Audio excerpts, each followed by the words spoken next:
반가. 안녕하세요. 박용덕입니다. 공인중개사법 최근 19년간 기출문제 해설 강의입니다. 2023년 제34회 공인중개사 시험대비 강의가 되겠습니다. 31회 37번 문제부터 보겠습니다. 매일 오전 6시에 4문제씩 강의가 업로드 되고 있습니다. 자, 37번 문제입니다. 공인중개사의 매수신청대리인 등록에 관한 규칙에 따라 갑은 매수신청대리인으로 등록하였다. 틀린 것은 했는데 갑이 매수신청대리의 위임을 받은 경우 민사집행법의 규정에 따라 차순위 매수신고를 할 수 있다. 네, 할 수 없는 건 소송대리입니다.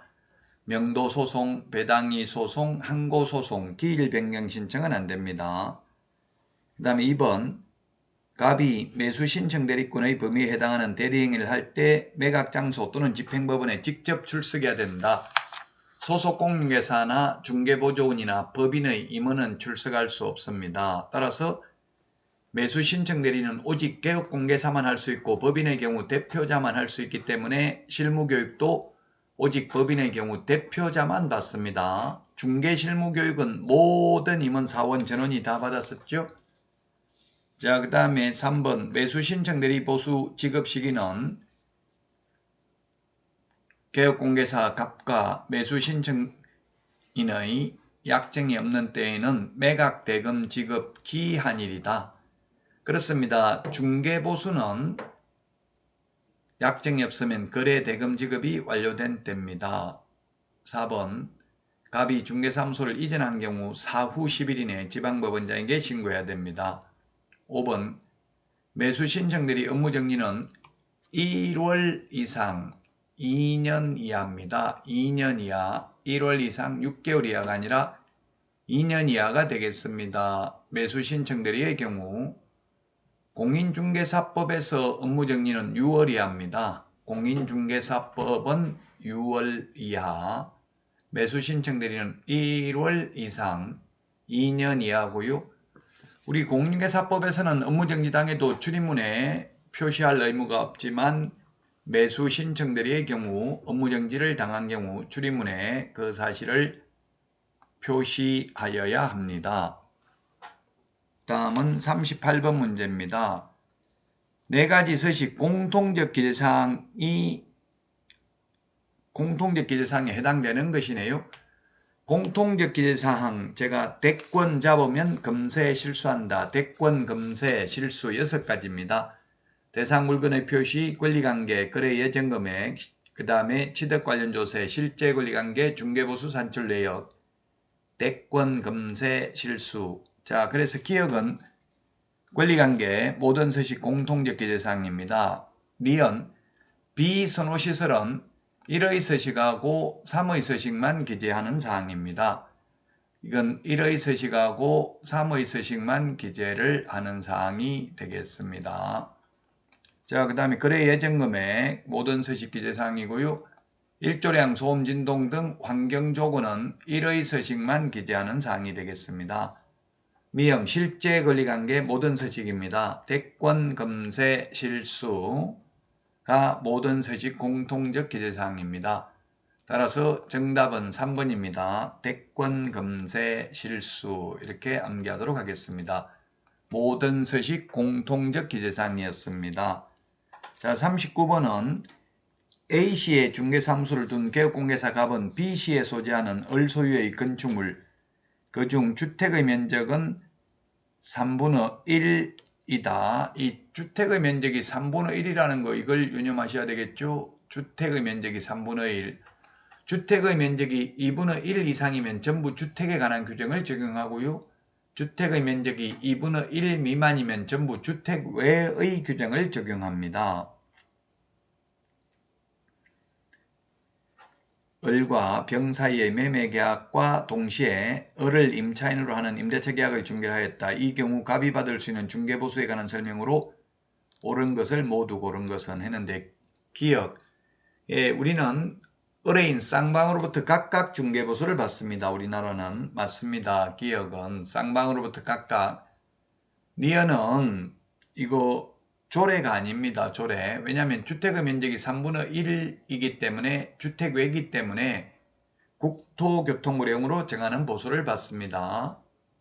그래서 니은 틀렸고 디귿은 맞네요. 이 뭐냐면 집 팔고 그 자리에 세입자로 눌러서 하는 경우 동일한 중개사물에 대하여 동일 당사자 간의 매매를 포함한 둘 이상의 거래가 이루어지는 경우 매매에 대한 거래 금액만을 적용한다. 즉 집 팔고 그 자리에 세입자로 눌러서 하는 경우에는 매매에 대한 보수 한 번만 받을 수 있습니다. 리얼 주택의 중개에 대한 보수 규정을 적용한다. 주택이 아닙니다. 왜냐하면 주택의 면적이 3분의 1이기 때문에 따라서 2번이 정답이 되겠습니다. 자, 다음은 40번 문제 살펴보도록 하겠습니다. 40번. 부동산 거래 신고에 대해서 옳은 것입니다. 1번 매매 계약을 체결한 경우 거래 당사자는 계약 체결로부터 3개월 이내에 신고해야 된다. 3개월 이내 신고가 아니라 30일 이내 신고죠. 30일 이내에 신고를 합니다. 단독 또는 공동인데요. 원칙적으로 공동으로 신고해야 되는데 국가 등이 일방 당사자면 단독으로 국가 등이 신고해야 되죠. 2번 주택법에 따라 지정된 조정 대상 지역에 소재하는 주택으로서 실제 거래 가격이 5억 원이고 매수인이 국가 등인 경우에는 국가는 매도인과 공동으로 신고해야 된다. 계약 일방 당사자가 국가 등인 경우에는 공동을 하는 게 아니라 국가 등이 단독으로 신고해야 됩니다. 그래서 틀렸고요. 권리 대상인 부동산 소재지 관할 특별자치도 행정시의 시장은 부동산 거래 신고 간청이 된다. 네, 요게 맞네요. 부동산 소재지 시장 군수 구청장입니다.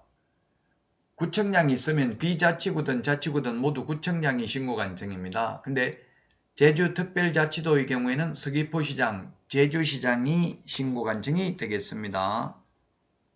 특별자치도의 행정시의 시장을 포함한다라고 돼 있죠. 그래서 3번이 답이고요.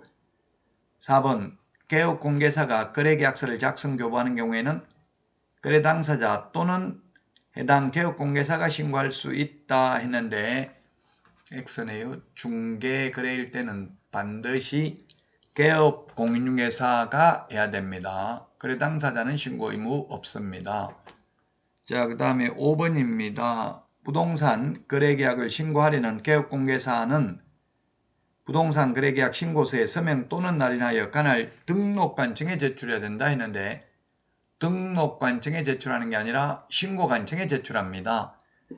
등록관청은 사무소 소재지 시장군수구청장이고 신고관청은 부동산 소재지 시장군수구청장입니다. 서울특별시 종로구에 중개사무소가 있고 서울특별시 강남구에 있는 아파트를 중개했다면 신고관청은 강남구청장입니다. 등록관청은 종로구청장이죠. 등록관청은 사무소 소재지 시장군수구청장, 신고관청은 부동산 소재지 시장군수구청장이 되겠습니다. 이번 시간 여기까지 하고요. 다음 시간에 찾아뵙겠습니다. 여러분 수고하셨습니다. 안녕히 계십시오. 안녕.